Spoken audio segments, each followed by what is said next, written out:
Okay, this is the movie show, which is spawned from going viral and east to west coast, right across the nation. Tonight, we're going to be talking about movies that reflect on the bottom and top of society when they get together in the movie. That's the point of the movie or the highlight of the movie.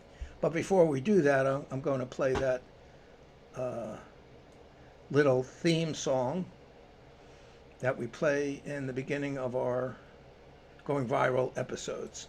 So just give me a moment while I switch to that. And there we go. Boom. File. Video. And the video I want is coming up. 1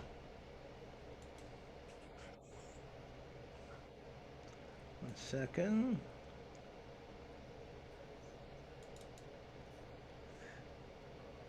Going viral. And there it is. So let's see how this plays out.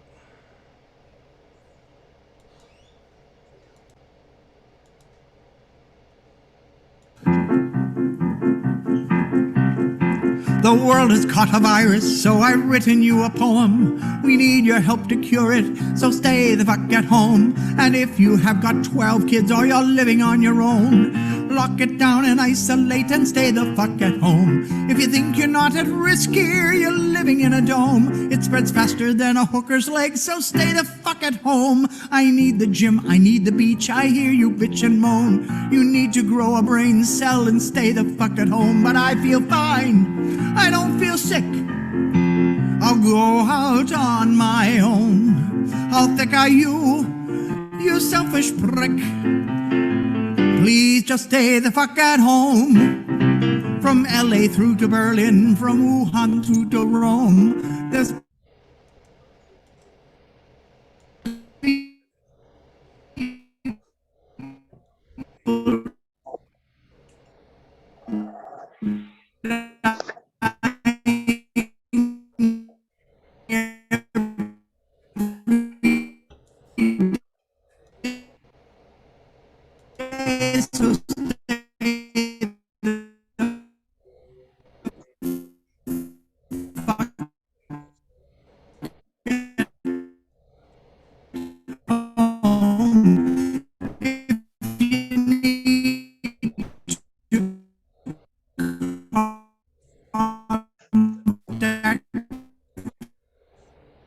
I think he's got COVID, Ken. Oh, okay. I wasn't sure if it was playing through or not, but I'm going to stop it now. And yeah, that's because I try to look something up. Apparently, my laptop can only do so much, but the technique worked. I didn't. I shouldn't have opened up the other program. Okay, well that's so now on this topic. I just want to say that there's all kinds of genres and lapovers and crossovers in film when there's scripts. There's a main plot, there's a subplot, and there's different levels. So I was trying to indicate that tonight we would talk about movies where there was a meetup between rich and poor. And examples of that based on the films I've seen, a very major one was Trading Places with Eddie Murphy and Don Amici. And Al Bellamy.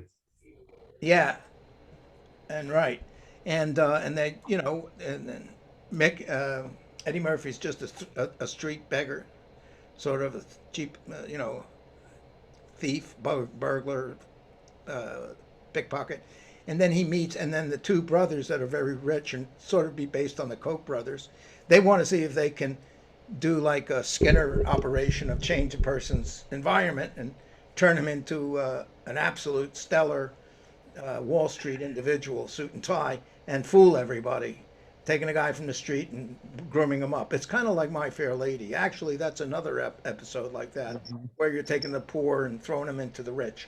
So Trading Places, also The Thief of Baghdad, where the Sultan or the head goes out in the street because the wazir convinces him he has to go out like the people, and then he says he's dead, and so the prince is out in the street, and he winds up with the thief of Baghdad, and they're traveling around, and there's a genie and everything. But it's the thief is a thief and he's a street person, and the prince is a prince and he lived in the palace.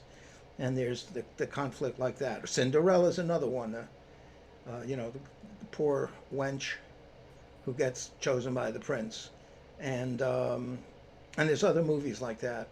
They're not off the top of my head, but they're very interesting, or they could be. And there was another clip I was going to get, but I'm not going to play around with clips now. One of these was called, it's a famous movie called The Tale of Two Cities. And of course, I'm familiar with the original one, which I think was 1934 or 44. Tale of Two Cities with, you know, it's all Ronald Coleman. Ronald Coleman, about black and white, big epic for the time, fantastic movie.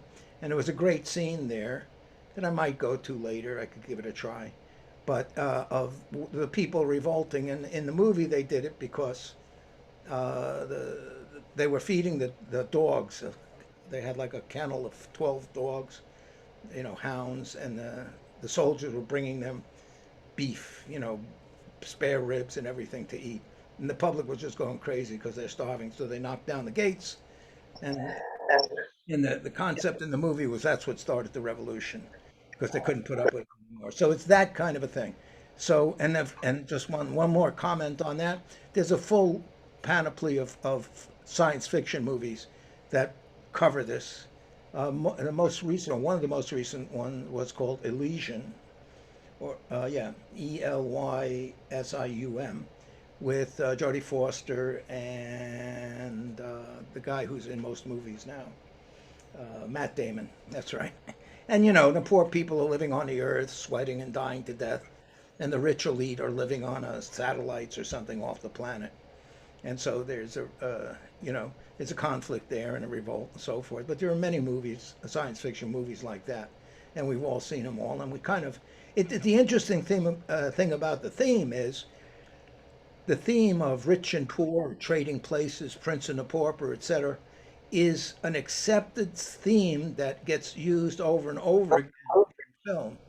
Just like boy meets girl, boy loses girl, boy gets girl back, or the hero's journey, or anything like that. Those are standard memes for script writers to pitch a movie and make a movie, and the public accepts it. Or like the Iliad, the journey. And I'm not a film expert. I mean, I didn't study film, but I mean, it's obvious when you see these. Or the hero who comes, the lone hero who comes into town and saves the whole town from being exploited by a gang of bandits. Like the Seven Samurai or Shane or any of those movies. The showdown between good and evil. These are all common themes. So one of those common themes is rich and poor, rich and poor. Are they different?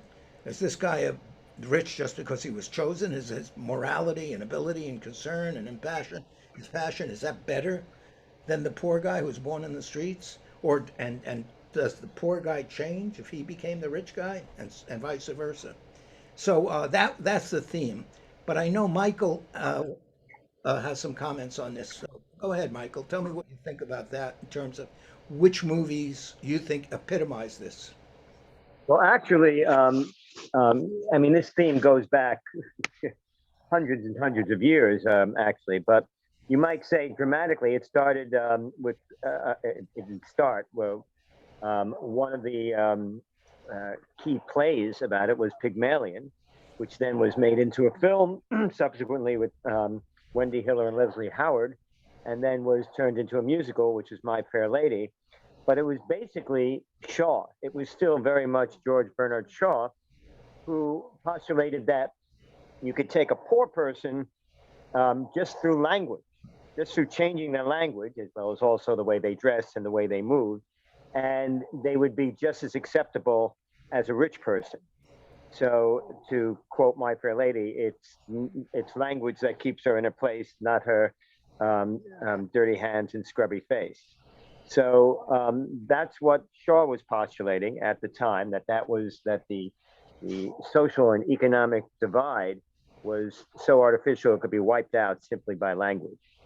As far as science fiction, Shaw was a Fabian socialist, and so was his fellow Fabian socialist H.G. Wells, who wrote the, shall we say, granddaddy of what's called science fiction, which was The Time Machine.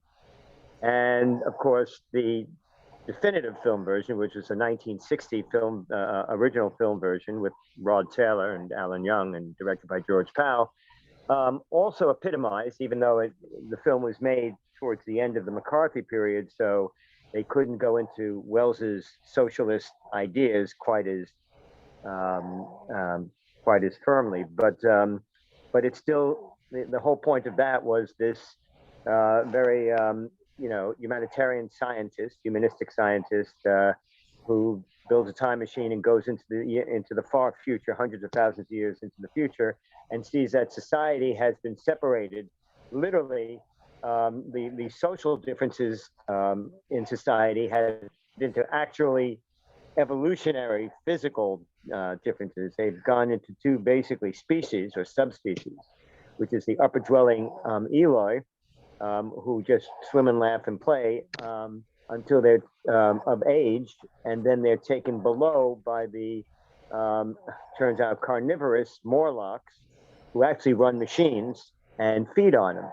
And Wells was originally postulating that the working classes would actually be in the far future, would live underground and turn into these monstrous, in the book, they weren't quite as monstrous looking as the Morlocks in the film.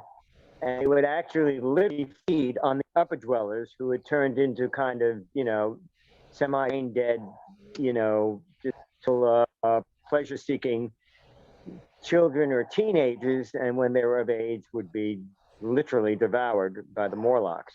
So he kind of twisted the whole social structure of his time, which is the book was written in 1895, although the film started in London of 1899. And it twisted it around. Now in the film, they didn't go into the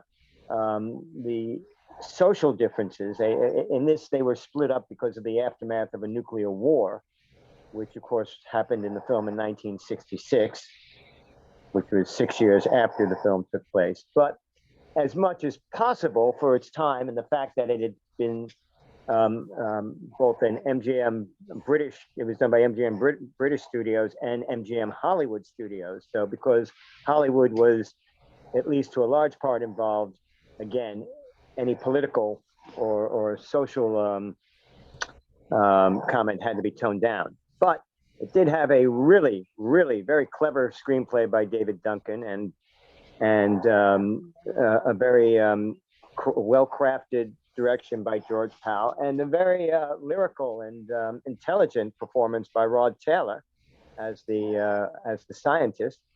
And it actually, if you watch the film, even though it was a popular piece of science fiction, but it's in my opinion the best science fiction film, because it does talk about the idea.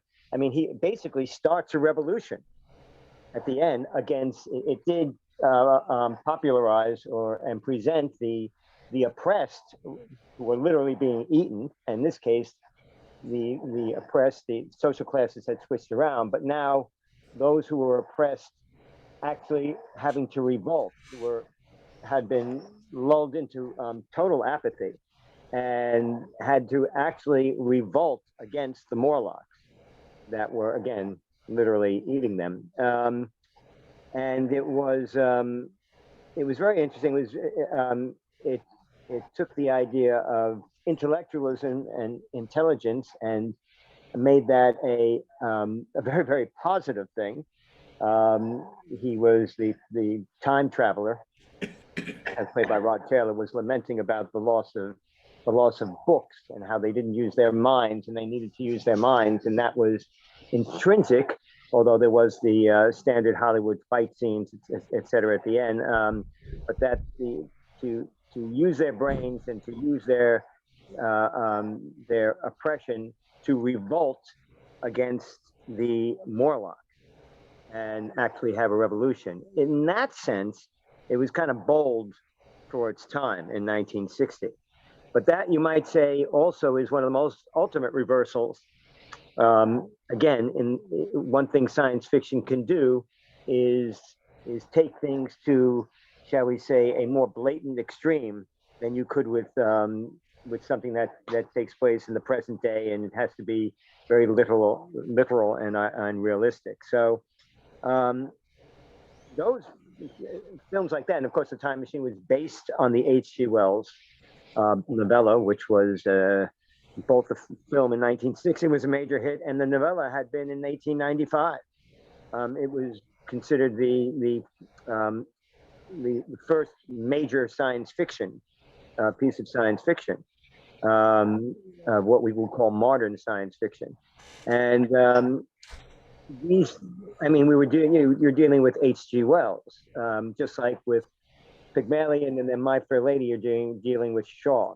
The Prince and the Pauper, for instance, came from Mark Twain, which again had this kind of reversal of fortunes. And Mark Twain also, I mean, that was made into a film with Errol Flynn and these two twins that.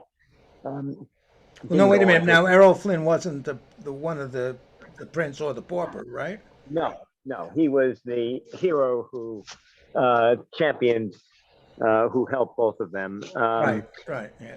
And, but Mark Twain also wrote a short story which was turned into a British film called Man with a Million, which was actually, you might say, the forerunner of Trading Places, in which Gregory Peck lands in London with no money. I remember that. He's chasing this piece of paper in the wind. Right. And it was because two very rich brothers had decided that to do an experiment where they would give him a £1 million note. And the bet was that once he showed people that note, he wouldn't have to spend it, because people would just take him for free, because he was obviously a millionaire. Right. So again, in today's terminal, a multi-billionaire. Millionaire now is like the butcher. I mean, back then, £1 million would have been the equivalent. I mean, would have been the equivalent of back then $5 million. Not really enough money to by today's standards, but yeah, today would have to be, I suppose, £1 billion note, or at least a £500 million note. But but these themes.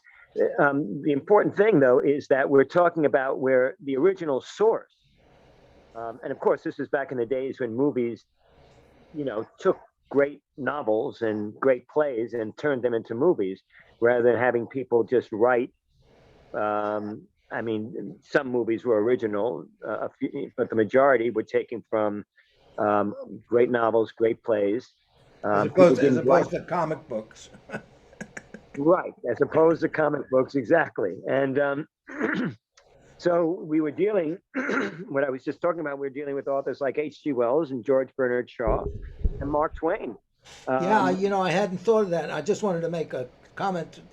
That turned into a TV series, which was very popular, at least when I was growing up, The Millionaire, where he would give the guy's name, Mark Thornton or something, a philanthropist, was give you $1 million, and the only thing you can do, the only restriction is you can't say how you got it. And then they would go through the episode of like how it affected the person's life. Right. And but these themes have gone through, I mean, dozens and dozens of movies. The theme about somebody being given, you could look at Mr. Deeds Goes to Town, Frank Capra type movies, and as well as Frank Capra movies in the 30s. That was popular because you had a depression. And of course, everybody wanted to see a story about somebody who was dirt poor and all of a sudden could become rich overnight, because it gave them hope, or at least a dream of something that could happen. And it depends upon the period of time as far as actually being given money, that rather than switching social classes or switching the status of rich and poor, but a poor person to be given money, and then all of a sudden, what would they do with it? There was a film in the 1930s that The Millionaire was supposedly derived from, which was oh gosh, Not the Gregory Peck movie, another one. no, it was a series of stories about uh, um, if I had a million, that was it. It was called If I Had a Million, and it was a series of stories with Gary Cooper and several people where in each instance they were able to get a lot of money. But of course, this assumed that the old American dream, which supposedly was articulated in, I'm paraphrasing by Eugene O'Neill, and allegedly he said something to the effect of the American working man only wants to make enough money so he doesn't have to work, which is why you don't have, he claimed, you couldn't have a revolution in the United States. But the fact is that, the dream was not that there would be an equal distribution of funds, or that poor people, all poor people would now be able to have a living wage. It was more the idea of a poor individual can all of a sudden enter the upper class, leaving his former class behind. But it wasn't talking about a redistribution of money or a realignment of the social classes as in the Time Machine. So it's two different points of views. The Capra movies were very much capitalist dreams of, I could get $1 million and then I'd be a millionaire. I'd be one of the top, the elite, as opposed to people, the writings of, let's say, of H.G. Wells or George Bernard Shaw, who were more socialist. I can't hear you, Ken. I think you're muted. Sorry, I muted myself so I could look this up, because this is just a very interesting point on this movie. It's If I Had a Million, and it's 1932. But listen to this cast of characters. It's a rich man, played by Richard Bennett, a steel tycoon, who's upset with his family, so he gives 8 people, random strangers, $1 million. And among those are, listen to this: W.C. Fields, Gary Cooper, Charles Lawton, Jack Oakey, and I saw another one, Raft. Yeah, George Raft. So I can't believe that. Like, how many stars at that time were there? And Mary, it can't be Mary Pickford, is it? It's Mary somebody, Mary Boland. Okay, that's different. But, that's a lot of characters in 1932. And then I remembered, it's funny how the mind works. From the TV show, it was John Bears Patipton. That was the name of the millionaire who was giving out the money, John Bears Patipton. Whether that was supposed to be a pseudonym or whatever. But that's quite a movie, 1932. And it's a great basis. It must have been a good movie. Did you ever see it? I saw it a long time ago. And I guess I've seen individual segments when I have the television on at some time since then. But I do remember the basis for that. The whole point was, yes, it was an all-star cast, and it was apparently a big hit. Well, partially because it had an all-star cast, but it was a popular film. And of course, that's a popular theme. Everybody would say, gee, what would I do if I had $1 million, or if I only had $1 million? It goes back to the old thing, if I were king, what would I do? But of course, the reality can be very different.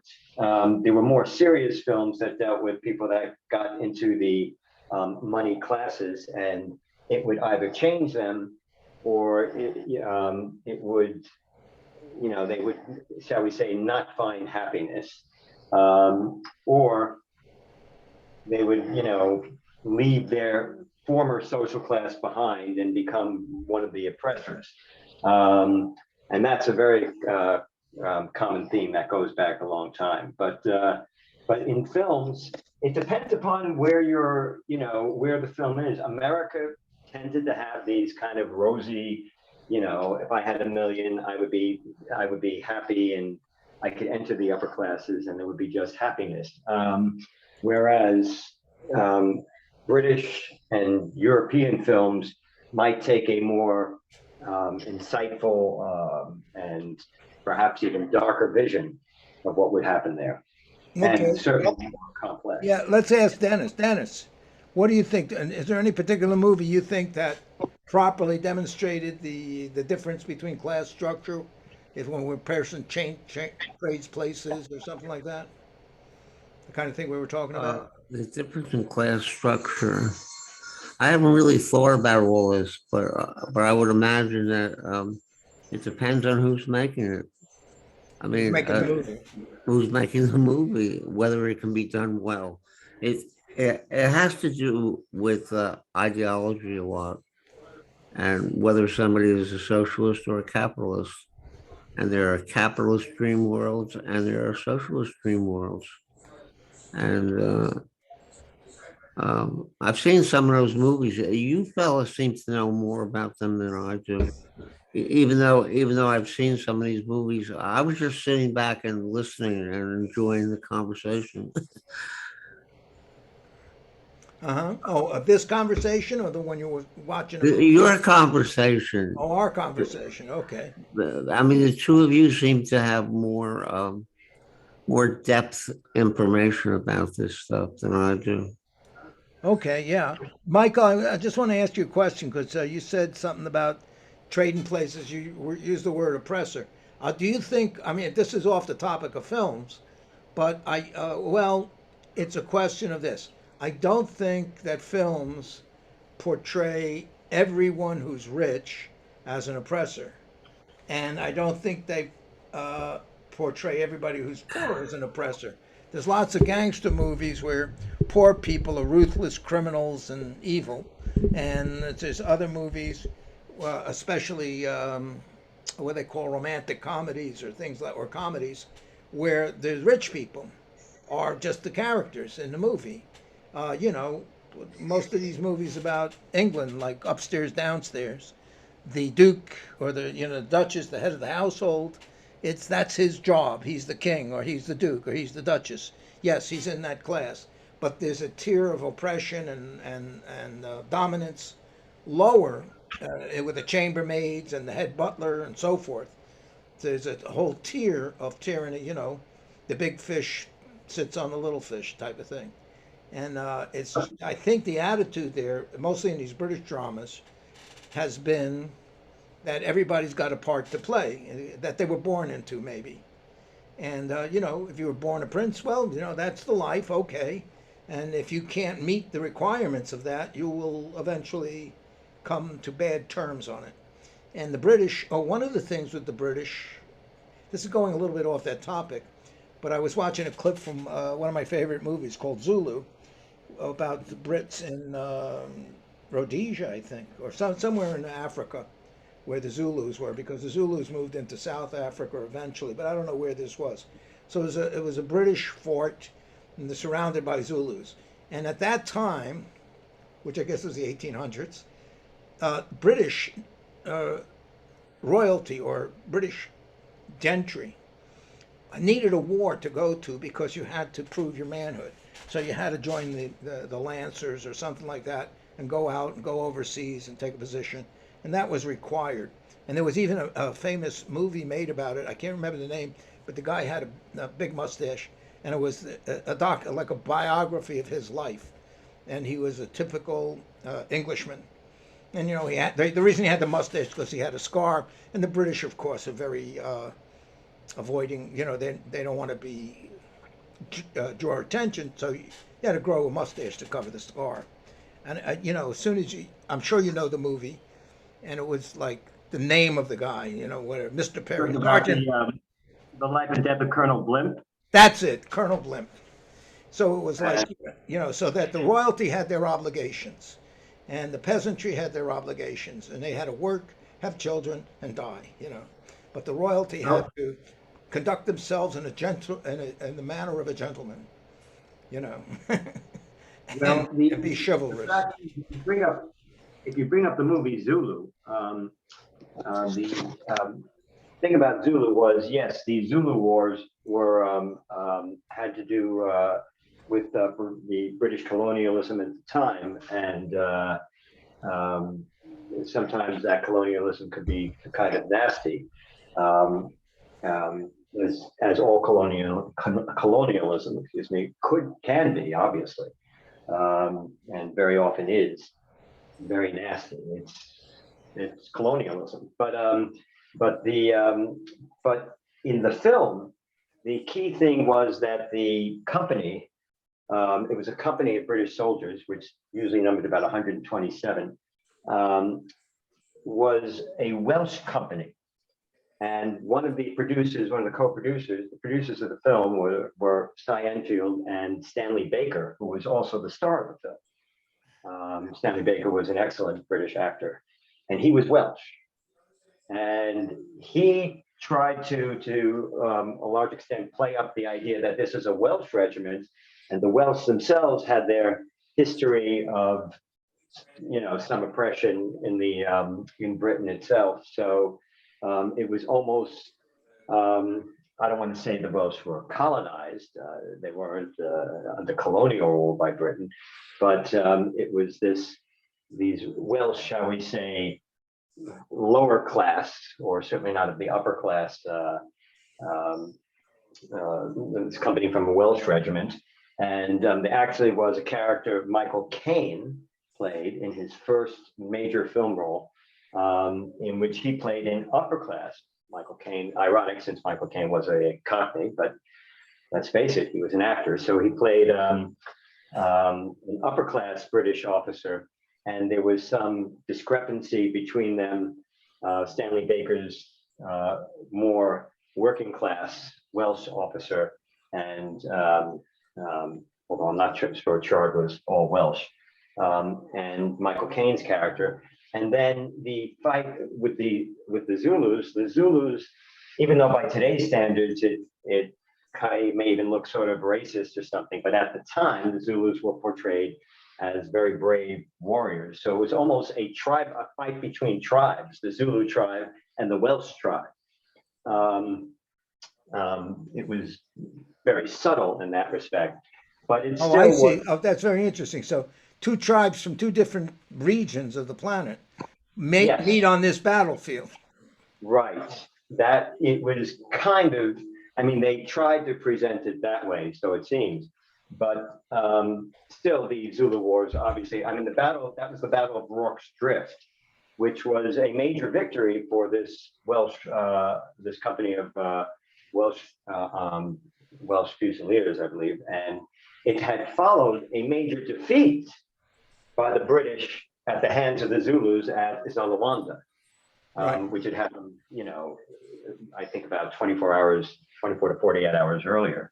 So, but that gets into the complexity of colonialism, and the fact that many of the British soldiers who were fighting these colonial wars came from impoverished classes, from the more impoverished class, even though they're officers or they're. But the officers, right, when I was referring to the gentry were compelled to to conduct themselves in a field of honor, one way or another, either in a duel or serving in the military.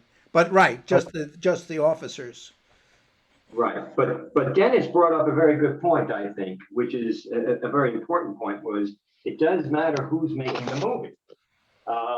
And the fact is, if you look at Frank Capra's film, Frank Capra was a conservative, and despite everybody seems to think, oh, he was a liberal because he championed the working man or something. No, Frank Capra felt that that the capitalist system as it existed was good enough, and that you could wind up with $1 million. You could be Mr. Deeds going to town, and you can enter the upper classes, and that you didn't need any changes in the system. Frank Capra, John Ford. John Ford actually made The Grapes of Wrath somewhat begrudgingly, because it really was showing the flaw in the capitalist system at that time during the Depression. And that was John Steinbeck, and John Steinbeck, as we know, was even investigated by the House Un-American Activities Committee in the late 40s. So he was actually making a comment on the American dream, so to speak. Frank Capra seemed to embrace the American dream. So did John Ford normally, but John Ford was a studio. He worked for the studio. He was a studio functionary. I personally don't think he was this great artist. And most of his films were much more conservative, if not reactionary, especially, a lot of his Westerns. And maybe begrudgingly, they might have a bit of token, he would have a token, pro civil rights thing or something like that, or pro First Nations segment. But basically, it was championing the American colonial and imperialist attitude. And so these were conservatives. So when you got a film from John Ford, aside from The Grapes of Wrath, and what is considered by me, at least, his greatest film, How Green Was My Valley, which also was, shall we say, that was again about the Welsh miners, and it championed to some degree their fight against the, shall we say, the upper class mine owners. Again, in a much more, not as fervent a way as the book did, the original book by Richard Llewellyn. But the idea is that, yeah, he did make those two films, but those were more exceptions than the rule. But when you look at a filmmaker that was, shall we say, more progressive or more liberal for those times, or more socialist in some ways, or at least believing in a combination, because the New Deal was considered a socialist idea. But people who were more progressive, then you get films that were a little bit more complex and a little bit more, shall we say, critical. Well, give me an example. Who's the director and what were the films? Well, it depends. I mean, in other words, I can say in the United States, a more example of a more liberal filmmaker, not socialist per se, but certainly much more liberal, would be Robert Wise, who made West Side, co-directed West Side Story, the film, and made films like Odds Against Tomorrow. There were filmmakers such as, I don't want to say, to a certain degree, perhaps David Lean or Carol Reed, at least at the Carol Reed earlier in his career. And by the way, John Ford could be compelled to do something a little bit more liberal if it was a matter of the Celts, meaning the Irish or the original Celts, the Welsh, against the English, the English rich upper classes, because there he could at least glom onto the Irish versus English or Welsh versus English cultural war, if you want to put it that way.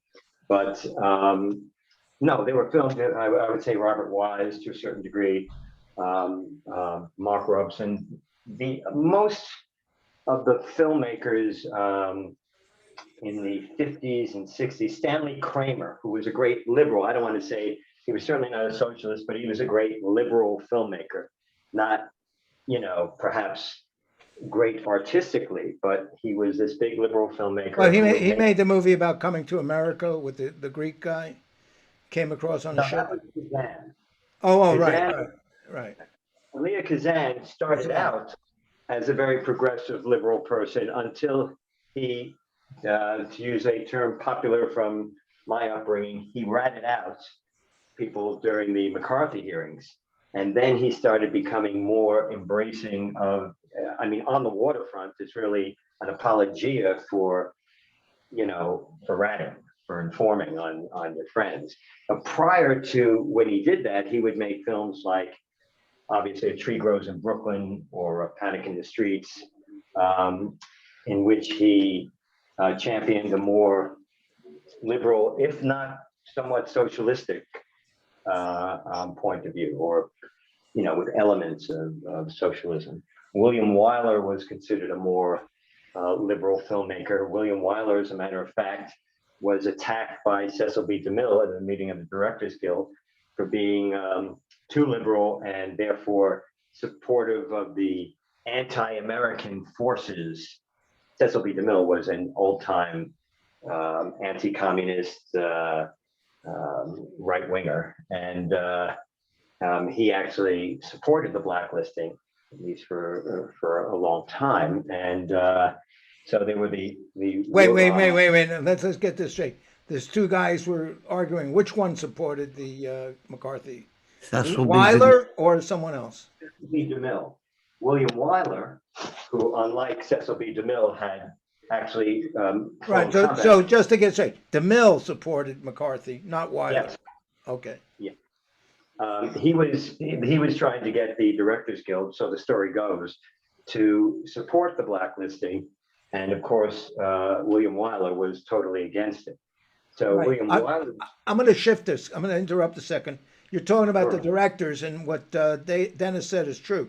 But I've noticed that there's certain movies which push a progressive agenda directly or indirectly on the second theme of the movie, or something, and they're not like chewing it up and spitting it out, but it's definitely progressive. Like one of the movies, one of my personal favorites is Children of Men, which was directed by, I always get this mixed up, I think it's Catherine Bigelow. And it's just, it just points, there's some scene with the refugees in cages and, the police accosting everybody and being brutal. And there's a scene with a rich person who's got an autistic son, and he's just so rich. There's a great scene. It's this avant-garde art, and then just in the background they got a pig floating in the air, like a helium balloon shaped like a pig, hung up on strings, floating in the air, with Clive Owen in it, and I forget. And it's just an incredibly good cinematic movie. The cinematography, the action, the script, it's all fantastic. But the point was, and I'm throwing away what the story is about, nobody can have any children anymore. And then they find one woman who's got pregnant, and she's black. And they have to save her and get her away from the authorities and bring her to a safe ship somewhere. But it's the point of the movie is all of this racism and classism is ridiculous. If you take away, you can see that if you take away what's the point in living if there's no more children? If we know that the whole race is coming to an end within 20, 30 years or 40 years because nobody's being born. And if it's a black woman who has a baby, well, that's our ticket out of here. That's a hope. And it doesn't matter what color she is or anything. So, that's a progressive message. And there's other movies like that make progressive message. I can't retain more than one or two things in my mind at a time. But other movies like that make points that are critical of society and are saying kind of like, wake up, please wake up, stop fantasizing and glorifying, how wealthy we are and how positive everything is and how all you got to do to be happy is be rich or something like that. But take a look at the humanity of the situation and the planet we're living on and so forth. And that's the essence of it. Oh, that was the other movie I was thinking of. Just the movie Gandhi, from centering on that individual's life and what he was fighting for, without even taking a political point on it. It was more like it's objective. He would go on a hunger strike, and that was this and that and so forth. This happened, that happened, the other thing happened.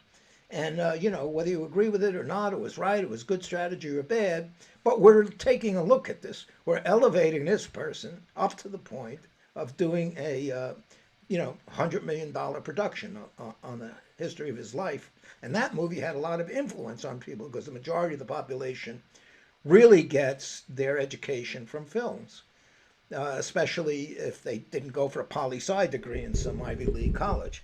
So they saw Gandhi, so they have a feeling about what it means to be a pacifist, or to use passive resistance, and Well, the recognition that the basic weapon that Gandhi was using was the British morality, that they couldn't stand with people getting beat up, people who weren't resisting, and that's this big march at a mine. He said, "Go walk up to the gate. They're going to hit you. Just fall over. Don't resist. Send up another guy, another guy, another guy." And the press was there, and the British public will be our ally. And so well, that was the movie. So these are very progressive movies. and by the way, that actually happened because going on what Dennis had said about who made the movies, we also have to take into account the screenwriter, especially if it's an influential screenwriter. Now, Graham Greene was a very progressive, somewhat socialistic writer, and he had written a book called Confidential Agent, which Hollywood made into a film with Charles Boyer, but it was really about an emissary of the Republicans in the Spanish Civil War back in the late 30s, even though the movie was made at the end of World War II.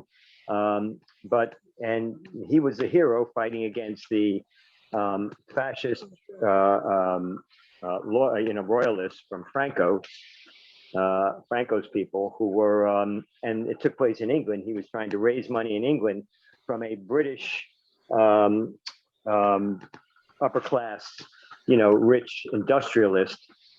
He was hoping to get a loan from them. And of course, Franco's people had more in common with the upper class industrialists. So Charles Boyer failed there.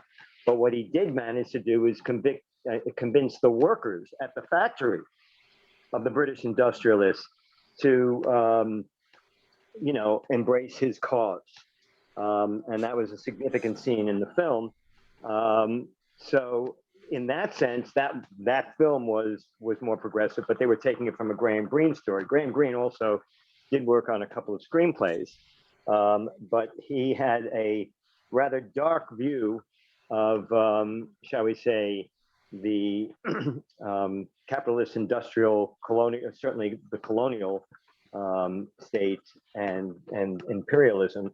And he, wrote a book called The Quiet American, which was made in which they changed his work in the original film version to make it seem like it was more pro-American, but he actually was chastising the United States for its kind of phony liberalism, which resulted in imperialism.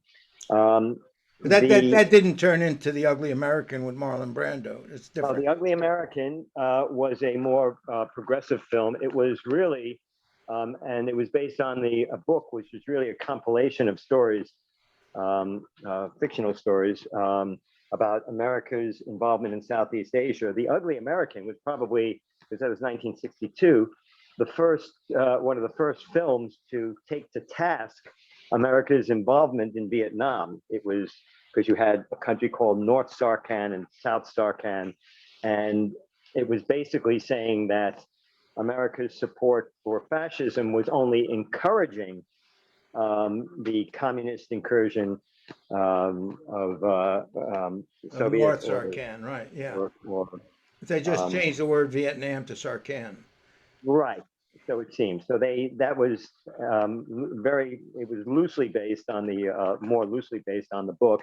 And of course, Marlon Brando, who was a much more progressive and liberal Hollywood personage at the time, embraced that film because it really took to task America's bungling imperialism Right. in Southeast Asia. But Well, thank you, there were because I other mean, ones. I never thought, I mean, that's the correct adjective for American foreign policy. It's like you could say the British are very austere and regimental, and the French are very romantic, and the Italians are very, gregarious, and the Americans bungle it, Yeah, bungle but the thing foreign is about policy. about the films, and kind of like edging us back towards the original subject, is if you look at the filmmakers and you look at how they dealt with the social class issues, you got to look at the screenwriters also. So you Uh-huh. have to look at Graham Greene and Robert Bolt, who David Lean used a couple of times in um, The Lawrence of Arabia and Zhivago and Ryan's Daughter. Robert Bolt was, in all practicality, a Marxist. Hmm. And even though you may not see that from watching Lawrence of Arabia, which seems on its surface to be a celebration of imperialism or colonialism, but actually he takes it to task to a large degree. Um, and the screenwriters, Paddy Chayefsky, for instance, who was very much liberal, but if you see a film like Network, which in which Paddy Chayefsky had a lot of say in the making of it. Sidney Lumet worked with Paddy Chayefsky, and so Paddy Chayefsky could be seen not only as the writer of the film, but as one of the creators to a large degree. And Network, of course, takes the whole American media system and corporate system apart. And it certainly takes it to task. And a lot of his predictions have actually come true as far as the media and as far as corporate power, multinational corporate power. So the screenwriters are important also. Some of the more obvious ones in the United States were the ones who were blacklisted, such as Dalton Trumbo, obviously, Michael Wilson and Carl Foreman, who wrote the screenplay for The Bridge on the River Kwai, were not given credit, but David Lean did insist on hiring them to write the screenplay. All these blacklisted writers in the 50s, who sometimes were writing under assumed names, using fronts, they were writing progressive movies. Abraham Polanski, who wrote Body and Soul, the John Garfield movie Body and Soul, about a poor, tough street kid, Jewish street kid, who becomes a middleweight champion, middleweight boxing champion.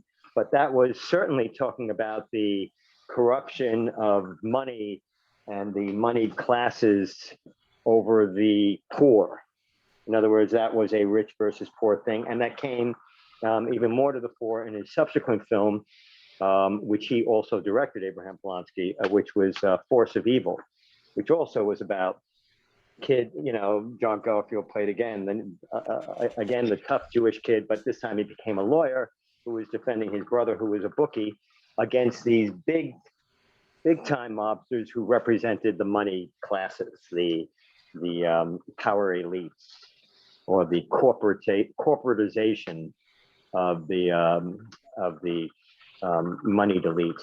So but then Abraham Polanski was blacklisted, and a lot of his films had to be written under a pseudonym. There was Abner Biberman, who was another blacklisted. I mean, there were a lot of filmmakers who managed to slip in some some of this rich versus poor, the oppression of the lower classes into their scripts, even during the 50s, even writing under a pseudonym. But they had to do it very carefully during the McCarthy era, and very subtly. But when the blacklisting ended, they were able to come more to the fore and put out more, shall we say, progressive films dealing with the class and money divide. Okay, well, I don't think we can stray around on this because there's nobody deciding whether or not to sign the paycheck for what we're doing. So we can talk about anything we want. And I wanted to bring up two topics here. One is because I came across one of my favorite movies is Rollerball. And when I find a movie that I really like, I say, well, what else did the director do? So the director there is Alan Pakula. And he did, listen to this collection. You probably are more familiar with most of these movies. I only know two or three. All the President's Men, Comes a Horseman, Consenting Adults, Dream Lover, Clute, Love and Pain and the Whole Damn Thing, Orphans, Presumed Innocent, Roll Over, See You in the Morning, Sophie's Choice, Starting Over, The Devil's Own, The Parallax View, and The Pelican Brief, and Sterile Cuckoo. So I'm only personally familiar with The Pelican Brief, Parallax View, The Devil's Own, Sophie's Choice, Rollerball, and did I say Rollerball? I did. I don't know if I said it or not. And All the President's Men. And All the President's Men. And Clute. So here's a writer who gets across, like, Rollerball, Clute, and Sophie's Choice, The Devil's Own, Parallax View. They're action movies, but there's a message in them. There's a message that comes across on the second, the second level. It's not thrown in your face, but it's there, about and then the other thing I was gonna before we go on that, the other thing is, even Tom Cruise has made three movies that you'd have to consider are progressive, which is the one about the lawyer, I forget, A Few Good Men, and the 4th of July, and The Firm. And these are all hitting up against the corruption of the establishment in one way or another. And that's Tom Cruise, who's always making movies about being a bartender or something. Well, Tom Cruise is the actor, and yes, Yeah, but sometimes he's the producer, and he can say yes or no on whatever he wants to make. He doesn't have to make a movie. I will say Rollerball was an anti-corporate power movie. As you know, he was the James Caan character. Right. Going to the original Rollerball film, and he was. Geez, I hope they didn't try to remake that. I believe they did. I know, but it was perfect. There's no need to remake it. Hollywood will take anything that is perfect and try to imperfect it. That's their goal in life.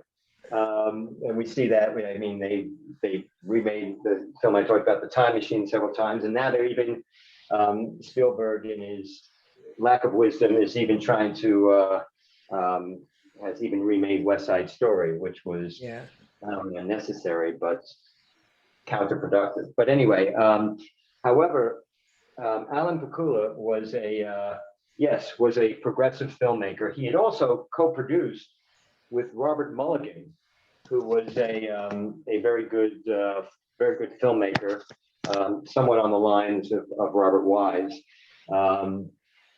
who was, in my opinion, I saw some similarities between them.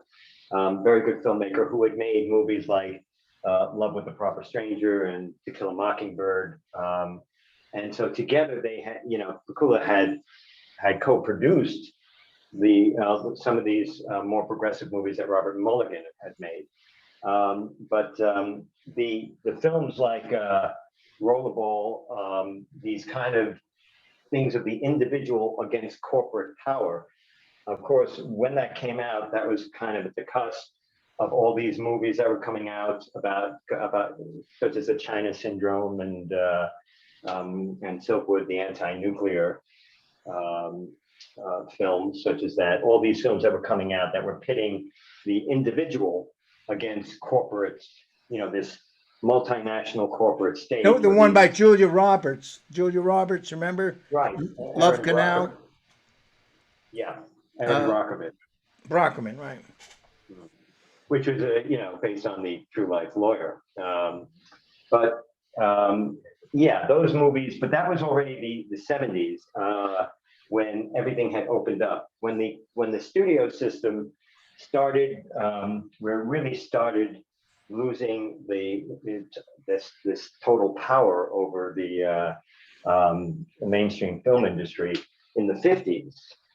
That's when you started getting people like Robert Wise, for instance, who was able to make movies that were much more progressive and but not just Robert Wise, obviously Pakula and Mulligan and all these things opened up to these more, shall we say, people who were questioning the American dream, which the theater had been doing, the American theater had been doing way back since, I mean, Arthur Miller had been doing it from the get-go. Right, that's right. Now film. And what about the James Dean, his big Rebel Without a Cause? Well, yeah, that was Nicholas Ray. That's the 50s, isn't it? That's the 50s, but that was more apolitical. But if you look at Giants, which is George Stevens, who became a more progressive filmmaker after the war, and actually had been before the war also. But Giants was taking on this whole thing about these rich oil magnates, which James Dean was playing. It was probably his most adult portrayal, and it's sad that we lost him because he was really evolving into a very, very, very not just brilliantly talented actor, but brilliantly crafted actor. So, but his portrayal of somebody from the working class, somebody from the lower classes, who rises up to the upper classes, the kind of nouveau riche, but embraces the corruption of corporate power. And that was another element that, the dark side of the American dream. I mean, we're seeing that today when we see people from, the working classes or something like that, but who are embracing this kind of like really dark, bizarre, the people who came into the Capitol on January 6th, a large number of the Trump supporters. I mean, this is, they're not from the upper classes, but for some reason, for many reasons, they're embracing the darkest side of this, corrupt corporate, degraded power elite. I thought you were talking about Jeff Bezos and Elon Musk. I'm sorry. Well, but I mean, they're, in other words, they can be considered to a large degree among this. But the idea is that, going back to H.G. Wells' The Time Machine, it's, in other words, it's the corrupt. In other words, it's not just the power elite, but how the system then corrupts. Actually, the classes that it is oppressed, many people in the classes that it's oppressing. So it becomes very complex, and you get these very complex stories. More so in novels and theater, but it started to bleed over into film once the studio system had started to lose its grip on power. Now, you always had films like this. You had many more of them in the 30s, 40s, and 50s in Britain. For instance, I'm talking about English language films now, but you had films that were more progressive and more questioning of the system. Well, let's name a few. Well, I can name one nobody ever, very few people have seen, called Love on the Dole. Love on the Dole was an early Deborah Kerr picture. Deborah Kerr was a marvelous actress, one of the great actresses, in my opinion, on the screen. But she played a lower class, working class woman who basically winds up having to sell herself out, almost literally, to the upper classes just to, put food on the table for her family. Okay, that had taken place during the Depression. It was made actually during the war, I believe. But you still had films like the adaptation of H.G. Wells's Kips in the 40s, which they made into a musical called Half a Sixpence, but which was about the ups and downs of this working class lad who then gets money and loses it, and gets money and loses it, etc. The precariousness of the whole system. And you even had films, like Edward, My Son, again, with an Academy Award nominated performance by Deborah Carr, and where Spencer Tracy, where they had to make him Canadian because he was originally British, but that was the actor Robert Morley's play about a very rich tycoon who basically, spoils his son to the point where he practically spoils him to death, and about his abuse of his corporate power. In Britain, and The Stars Look Down, which was Carol Reed's film about Welsh miners, and Carol Reed, who was one of the great film directors of all time, then went on to make Odd Man Out, one of the great films of all time, which is about the Irish, about an IRA man, which was probably one of the most pro-Irish revolutionary movies made in that period. And then he went on to make The Third Man, which also took to task the idea of business making money at the expense of people's lives in the post-war era. So You mean you didn't identify with Harry Lime in that movie? I don't think you were supposed to, despite what some people say. But it did talk about loyalty. It was Graham Greene again. Graham Greene, would examine both sides of the question, and he didn't see any easy answers. Let's put it that way, Graham Greene. Right. But he knew that the system, things weren't working the way the way they were at the time. But again, in Britain, between the Graham Greenes and the Eric Ambler, the great espionage novel, but a great screenwriter who wrote the screenplay for The Cruel Sea and everything, one of the great screenwriters, I think. All of these people wrote, they had more freedom than American screenwriters and indeed American directors At that time, to explore these issues. So the British were well ahead of us on that score. So do you think that I want to end off in about 15 minutes. So this is very curiosity for me, maybe Dennis too. Do you think there's currently, forgetting about their political orientation, people that are writing scripts or producing or directing movies that challenge our intellect or our evaluation of morality? Or is it all just everything blows up at the end of the movie except the hero pulls the guy out in the last second and he goes home with the girl and he sees his kid, all of that stuff? The money shot at the end of the movie where the hero wins or something. Or occasionally they'll kill somebody, but there's something right about it at the end. Do you think there's screenwriters, directors, and producers now who are making movies that have value beyond the sensation of cinematography?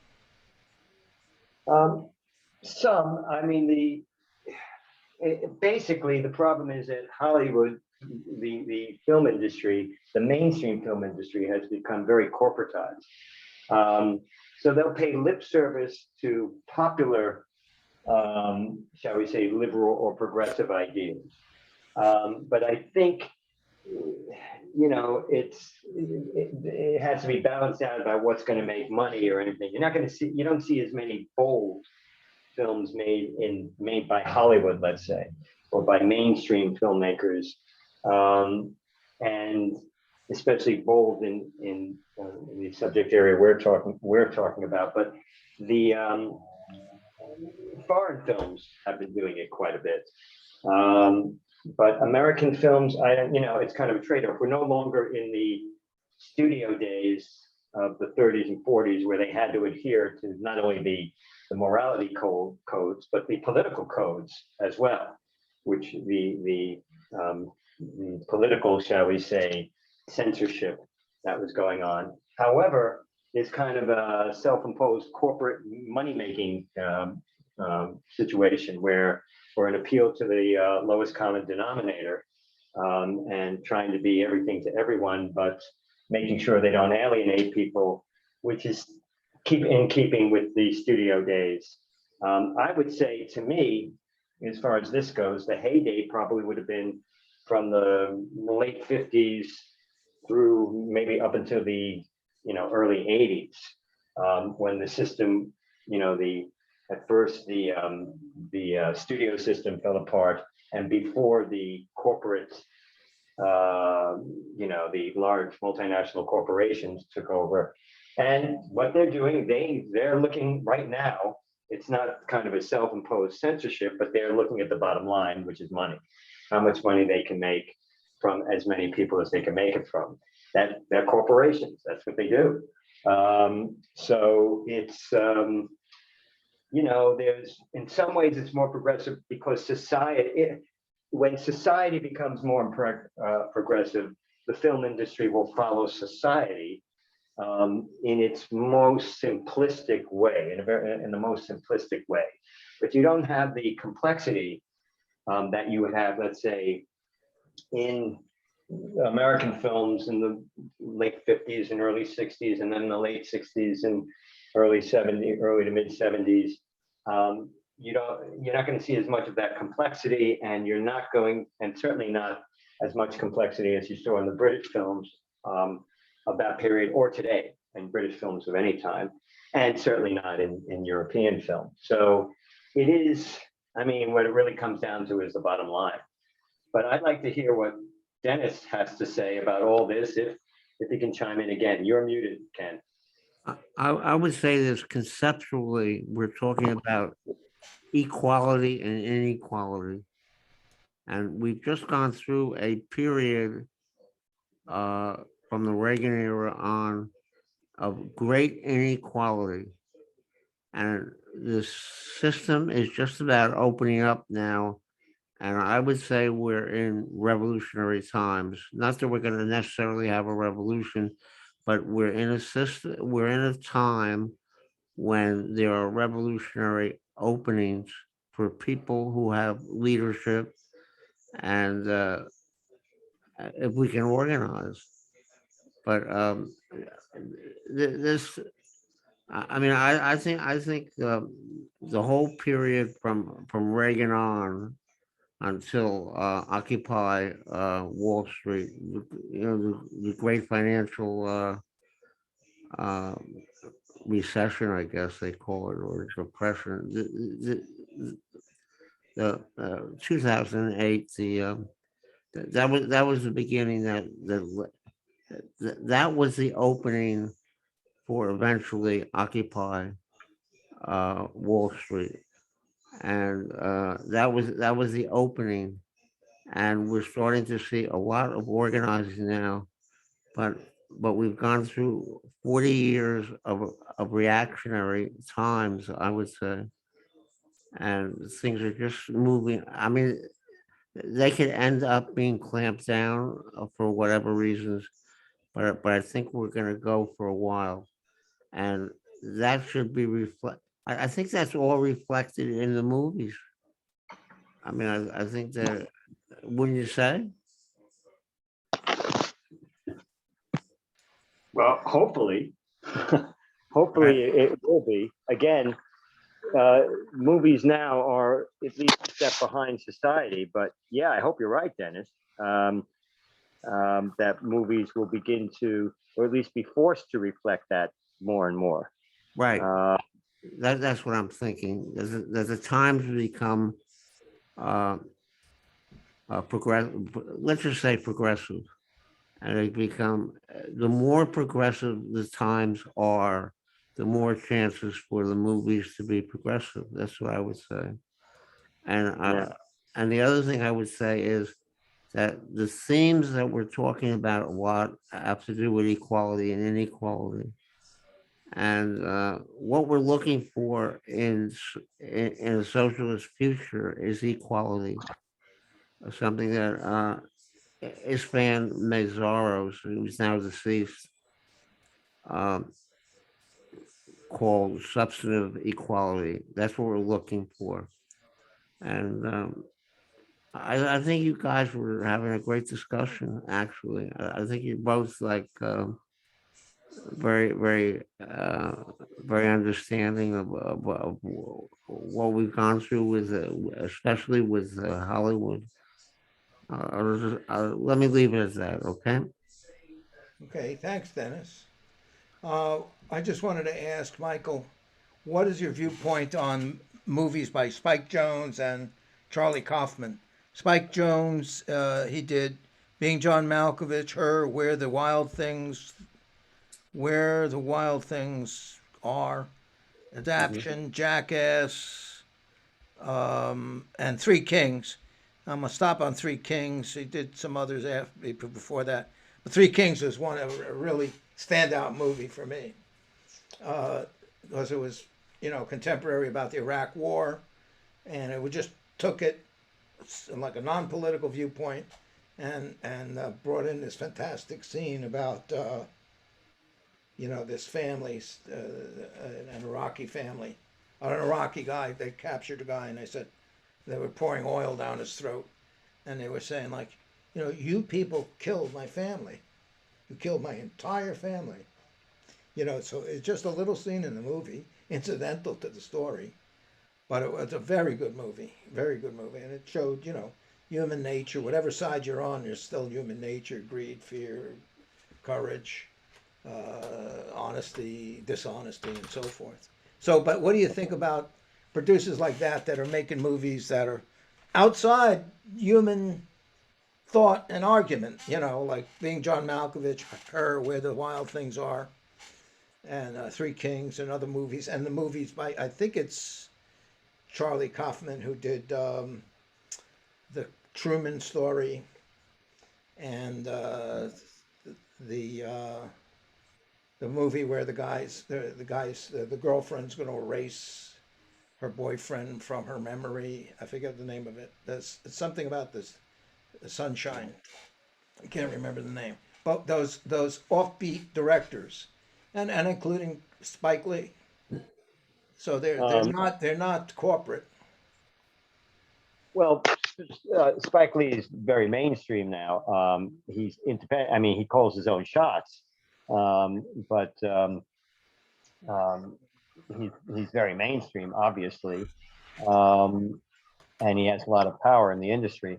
The but films like this that go outside of the box, some of them are just dealing with social issues. We don't necessarily know their full political, their political leanings or their political what they're trying to say politically or what they're trying to say socially, about the injustice between rich and poor, etc.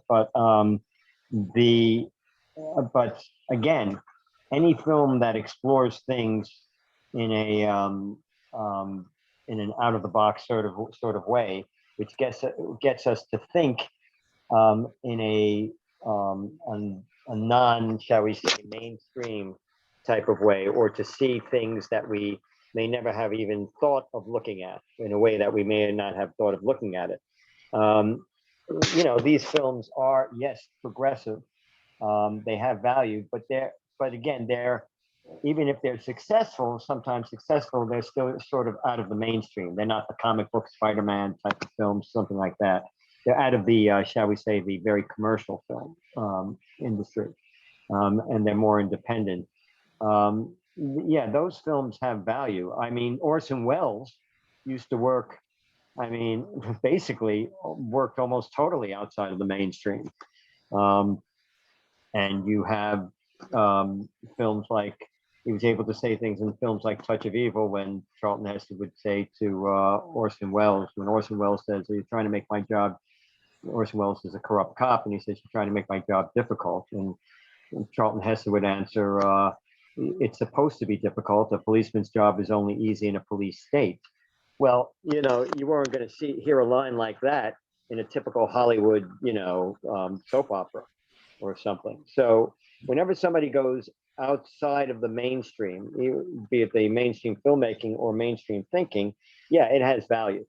But we have to see how these films and how many more films we have like this, and how audiences will embrace these films.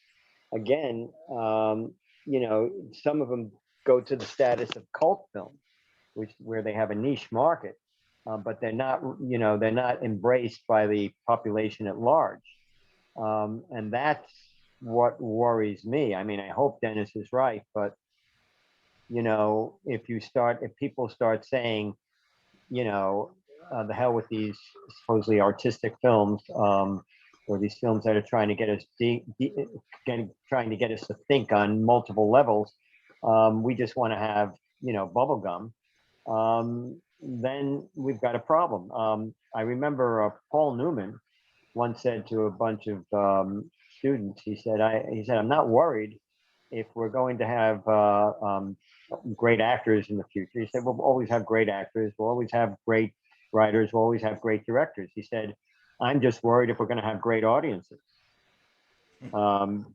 because that will ultimately determine what's coming up. I mean, in the post-war generation, when people went through a depression and a war, yeah, you could have films that were like West Side Story, which was even in some ways bolder than the Broadway play. You can have films that really said something of note, that were critical of the way things are, etc., and that tried to get us to think on a more progressive plane and in a more complex way and in a more multi-dimensional and multifaceted way. But I don't know. It really depends on the audience. How much the audience, we know it's been dumbed down a lot, but how much they are going to react to these events in the way that Dennis is obviously hoping for, and which we can hope for, that the audiences will become more sophisticated than they. Well, you can hope, but I think McDonald's is still doing well. Okay, I'm cutting in because I want to end it off for two reasons. I have to convert the recording here, and we're gonna another meeting coming up at 5:30, and so I want to thank Michael Jankowitz and Dennis Goldstein, and I thank myself, Ken Aaron, for This Is a Movie Show from Going Viral, and we all put our wishes out that Jim Dingeman comes back soon.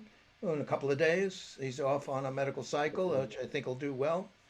And that's about it. And, I'm going to try and play that song at the end of the movie. Okay, thank you guys. And I'm going to switch over. Thank you, Ken. Okay, you're welcome. Thank you. Yeah. Till next week. Till next time. Okay, great. Let me give another shot to that video. And see, this time I won't play around, so maybe it'll just play by itself. Here we go.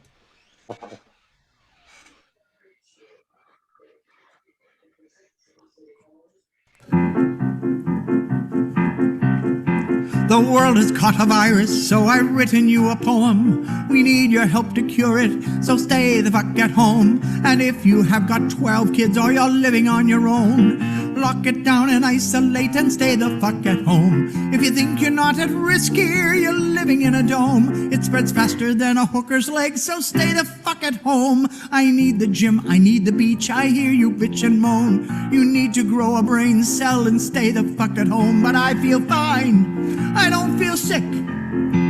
I'll go out on my own. How thick are you, you selfish prick? Please just stay the fuck at home. From LA through to Berlin, from Wuhan to Rome, there's people dying every day, so stay the fuck at home. If you need to contact family, use Facebook, Skype, or phone. We've got the fucking internet, so stay the fuck at home. The only way to slow it down is isolate, not roam. Please help the world get back on track and stay the fuck at home. Stay the fuck at home, stay the fuck at home. Don't you be a fucking dick, please stay the fuck at home. Stay the fuck at home. Ken? Yeah, I'm going to stop the recording. Off there.